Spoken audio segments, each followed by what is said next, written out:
টাকা নিয়ে যাবেন।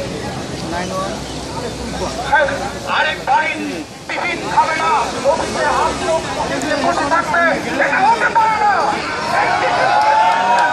সবাই কাজ করে, সবাই নৈতিকতার দাবির জন্য কাজ করে।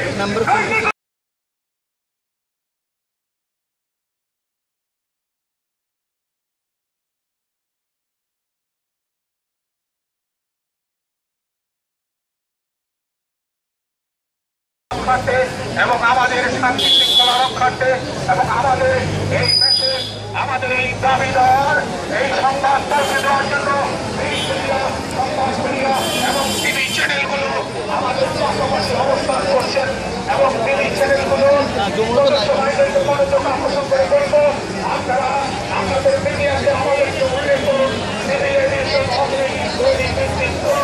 কর্মচারী, আমরা বিমানের কোনো কর্মচারী নই। আপনাদের প্রিন্ট মিডিয়া টিভি চ্যানেলগুলোতে আমাদের মেসেজ আসছে বিমানের কর্মচারী। আমরা বিমানের কর্মচারী নই, আমরা সিভিল এভিয়েশন অথরিটির দৈনিক ভিত্তিক 1500 কর্মচারী, নিবেদিত কর্মচারী। এ কথাই আপনারা প্রচার করুন। সবাইকে অনুরোধ জানাচ্ছি, আপনারা বসে যান এবং শান্তিপূর্ণ অবস্থান করুন। সিভিল এভিয়েশন অথরিটি একটি আন্তর্জাতিক সংস্থা, এটা আন্তর্জাতিকভাবে সমগ্র বিশ্বে সিভিল এভিয়েশন অথরিটি রয়েছে। সেই সিভিল এভিয়েশন অথরিটি আমাদের বাংলাদেশে